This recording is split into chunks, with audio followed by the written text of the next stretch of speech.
Hello everyone and welcome to TPS training. My name is Lewis Weber with Behavior Care. In this segment we're going to take a look at setting up TPS. We're going to start with a blank template. However, it's not completely blank. There's already a lot of information entered in so that it will help you to get set up. And here we are on the Setup tab.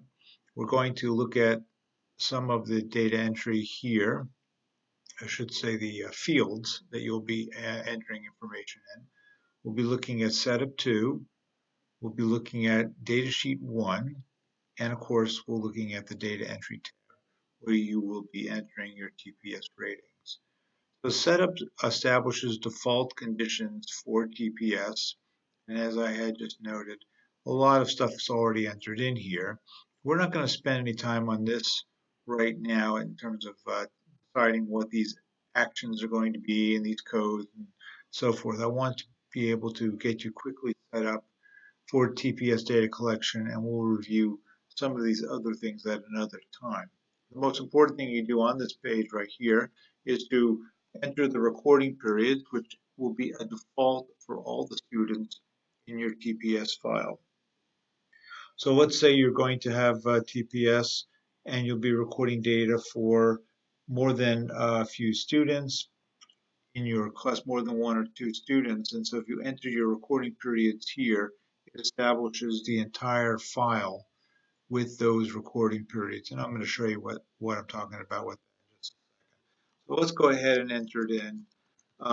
Let's say we're going to use academic blocks as recording periods.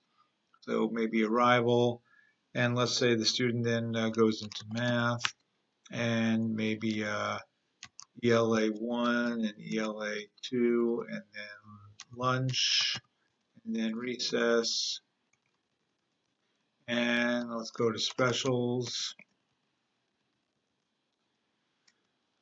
and let's just say that would be it for the day. So, so when we look at data entry, I'm just going to click on this now. It assigns these recording periods to each student, and that we haven't entered our target behaviors yet, but it goes directly into the data entry tab, and we're going to come back to this obviously for some more detail. All right, I've entered my name as the teacher, and let's skip down here to the p-value and the maximum rating. The maximum rating is the rating system that is going to be used for your TPS file. Whatever number that you put here is going to be used for all students in this TPS file. So if you wanted to have a student be on a 0 to 4 rating system, and then you want some other students to be on a 0 to 1, you would have to establish a separate TPS file. Now the 0 to 4 is the most intensive data, but still you're only writing one number down during each recording period. And that number would range from 0 to 4. 0, of course, is 0. 1 is low, 2 is medium, 3 is high, and 4 is very high. Frequency, duration, or intensity of the behavior that you're recording. Now we have a separate TPS rating rubric that I'll show you another time, which allows you to provide more detail on what each of these values, how you're defining each of these ratings. And so 0 to 4 is one option. Now we can also do 0 to 3, and that would be 0 again, and low, medium, high. Perhaps that is a better kind of data for your situation. We also have a 0 to 1, which would be 0 again, behavior was not observed, and a 1 is that the behavior was observed. We use that sometimes when we just want to know, did the behavior occur, and we don't need to know the intensity of it. So whatever number you put here for your maximum rating is going to be the default for all students in this file, and go ahead and put the same value there for P. So if we were to change that to 3, we would change that to 3 also, P value to 3. And I'll demonstrate the great benefit of the p-value in just a little bit. Okay, so we've got a 4 and a 4. We're going to use a 0 to 4 rating scale. The antecedent debate behavior challenge, I will take a moment to talk about that because you're going to see that on data entry. And those antecedent numbers, we're going to hop over here. These are numbers that you could use when you see some kind of behavior challenge. It gives you a way to code that situation. You can put one code per recording period. And you can also enter in some other functions or purposes of the target behavior, the decreasing target behavior. That's a nice thing to be able to do when um, a behavior situation comes up so that you don't have to type in what happened. You can just use the code. And those codes are very efficient. We'll talk about that a little more when we get to data entry. Okay, so now you're set up for your template. And we'll go to setup number 2, where you're going to enter each of the students' names and their increasing and decreasing target behaviors. Get rid of that one. That was there from an earlier version. All right, so let's put in a student's name. We'll go with Pete Moss. And let's say we're going to say completes work. And then maybe we'll say independence, work independence. And let's just have a simple catch-all for decreasing target would be classroom disruption. Okay, and let's do another student. Let's say Anaconda is coming into the game here. And why don't we say she's working on her social skills and perhaps asking for a break. And decreasing targets, maybe she is being measured with her verbal aggression and physical aggression, persons, and maybe physical aggression to property. Okay, so that's how you would enter your students and your names, your increasing and decreasing target behaviors. These behaviors should match up to your behavior intervention plan as well as to your IEP goals. And there are some nice things that TPS does to help you with that. If down the road, let's say Anna has some other behavior that you wanted to start measuring, let's say we're going to measure some kind of work completion for her. We just add that in and start recording data.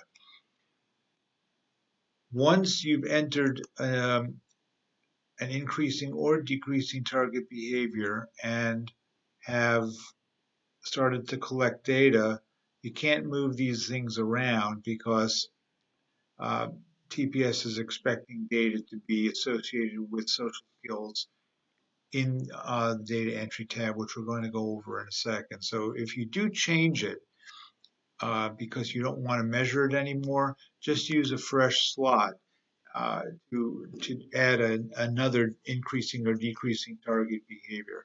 That's one of the nice reasons for starting with 2 or 3 behaviors. It gives you room to add something else down the road a little bit. If Anna transferred out to another classroom, you can just simply leave her data there, and you can say ended on, let's say 10/1/19, and that way you know that there's no more data being collected. If you want to transfer data to another teacher, go ahead and send me an email, and I'll help you with that. I'll extract out Anna's data, for example. Okay, so let's just say we're going to have these 2 students in our TPS file. And now we go to datasheet.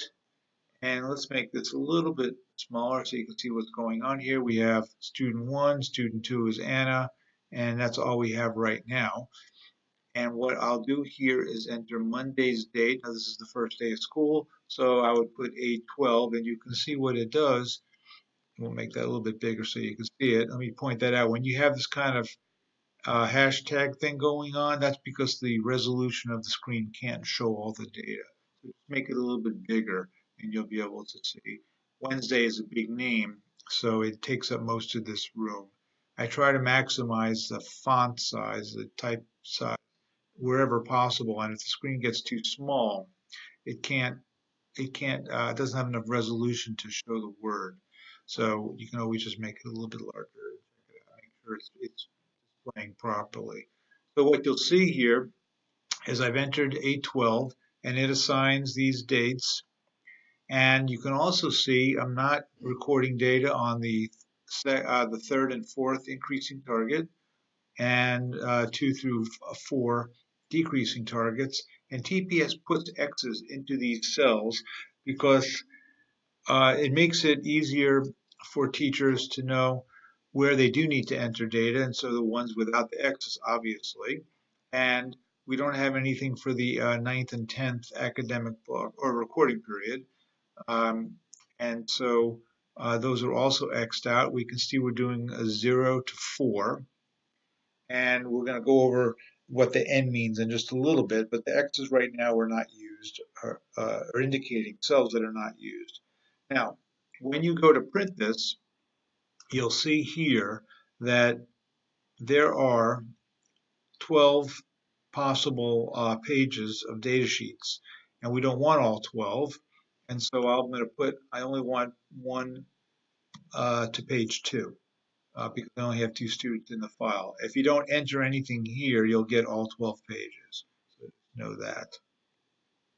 Okay, so that prints the data sheet, but maybe we want to just print a master data sheet and manually write the dates in here. Otherwise, you'll need to print the data sheet for each week. So let's say I'm going to do the next week, and that'll give us the next Monday, and so Monday, August 19th, and so forth.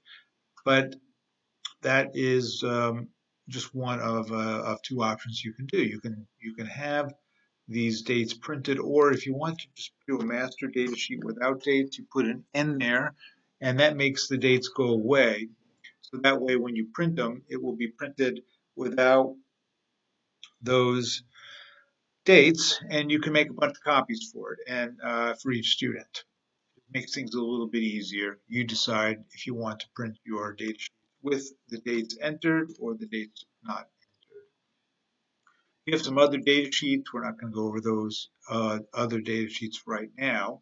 But what we are going to do is hop over to data entry because that obviously is where your data has to be entered for each student for each day.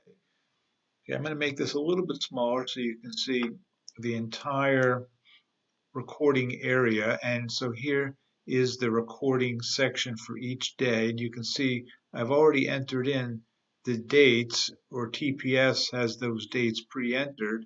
And that's very handy because you don't want to have to enter data that could be supplied automatically. So each day, this is your data recording grid, and this just goes all the way down till the end of the school year. Now, if I click over here to move it to the right, here's Anna's data, and so forth. Okay, and then there's each of the 12 students as I move to the right. I'll move back to Pete's data. We can see we're doing a 0 to 4 rating scale, and I'm going to enter some data for Pete. Now, once again, you can see that the cells that are not being used are X'd out so that it makes it handy for you to enter data. You've got your data sheet, you've got it filled out, you come to data entry to enter those data into the computer, and we're going to say that maybe Pete came to school and during arrival he didn't complete his work, and he needed a lot of support, so I would put a 1 there because it was a low amount of work independence. Maybe there was a little bit of classroom disruption as well. And here I could write a note about that. Came to school with some verbal aggression, whatever it is that I would like to say there. Okay, so let's bring it back a little bit. Okay, couple other details. Let's say during lunch, I'm not going to want to measure his work completion, maybe not even his work independence. So rather than to just put numbers there to fill the blanks or cells or just to leave them blank, I would go ahead and enter an X there and an X there to say, you know what, I'm not going to record those measures. And you can see what happens is TPS then takes those cells out of the running going forward. But maybe I'll keep classroom disruption going on as a measure because it could be disruptive anytime during the day. Okay. Now I'm going to show you this because it's an important part of when you X this out here, it's going to also X out the cells on your data sheet. So once you've decided on cells you're not going to record, go ahead and X them out on the first day of school. And then for the rest of the school year, those cells are going to be taken out from consideration. All right, so let's go back to entering our data. So let's say, uh, well, let's just say that the rest of the day was a perfect day because I want to demonstrate one of the nice features of TPS is that you can have automatic data entry. And that is the p-value. You will recall from setup, we had this p-value, and here's where the p is going to go in. You just type a p into the yellow box, and what that does is going to fill in around the x's and around any of the other values that you may have already entered that were not fours over here or not zeros over here. And in this case, during arrival, Pete had some challenges, so I entered those in, but he had a perfect day.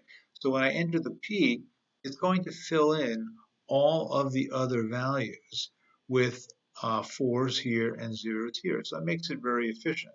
It's even more efficient when we slide over to Anna's, and let's say we were going to um, measure all these target behaviors as a perfect day, we would put the P there, and it enters all of these zeros, which is 24 of them, right? It's 8 recording blocks times 3, so 24 zeros get automatically entered by one keystroke, which is very efficient. Now you can always go back and change any of these values that you wanted to. You can do it after the fact, or you can do it before, after the P, or you can do it before the P, either way. So um, let's just say I'm just doing this kind of randomly. And when I enter my P value in, it fills in around that with a perfect day.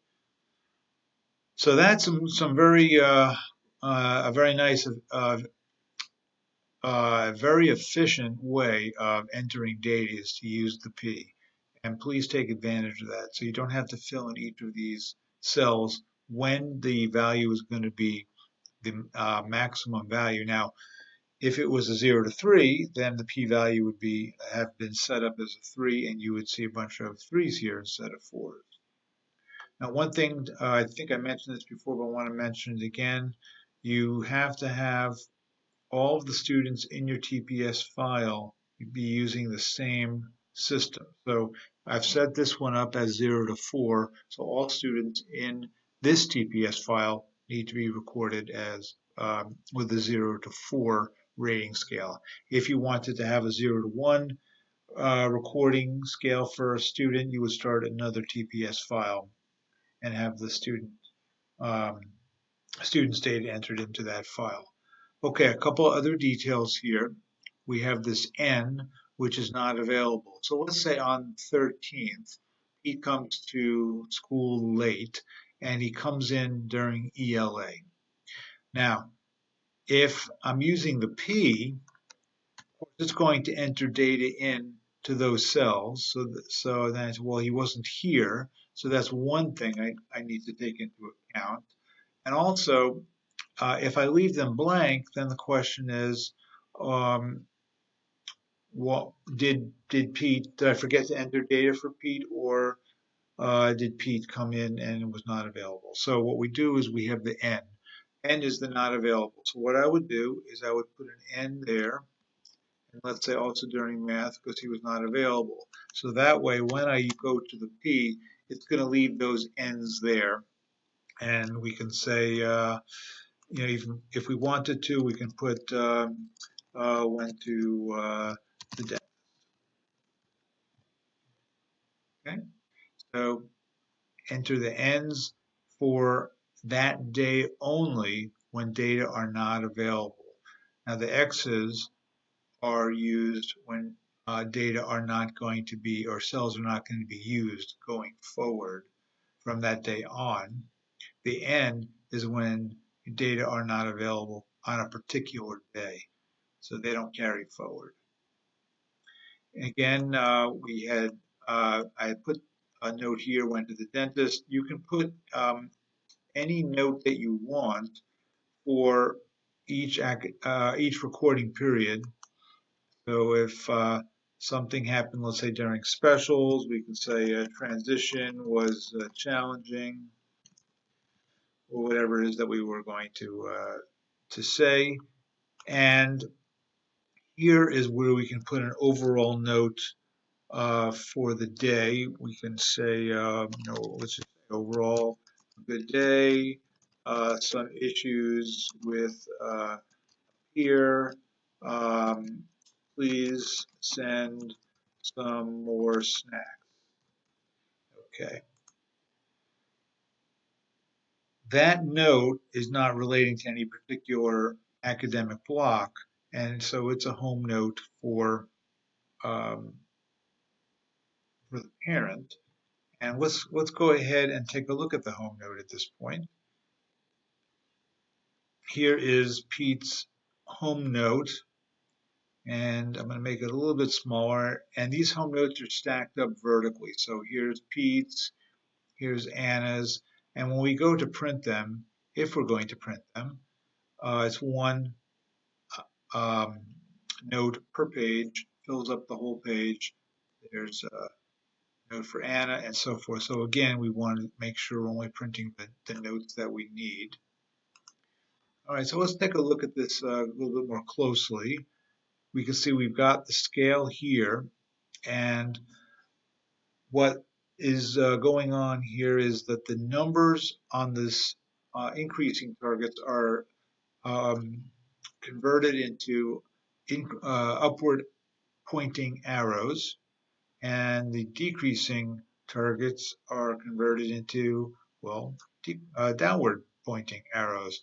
The reason that we do that is because if we put a number here and a number here, it's a little confusing to say, well, these numbers we want to go down and these numbers we want to go up. So I went ahead and made it a symbol instead. So what happened on the 12th, as we recall, Pete earned a 2 during arrival. So in the home note, the 2 gets changed into 2 upward pointing arrows. Here we have the note that we had entered as well. Came to school with some verbal aggression. Let's go to the next day because I wanted to illustrate this blue, or actually cyan colored block. So let's do a home note for the 13th. So I'm going to put the date up here, the 13th.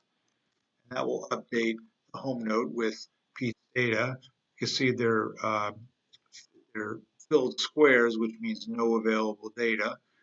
Now, the squares don't distinguish between n's, which is what was going on over here, and x's. In both cases, they're just not available. But we did note that you went to the dentist and that there was a transition was challenging during specials. Now here is where I guess I left off a letter, so let's put that back in. A good, there we go.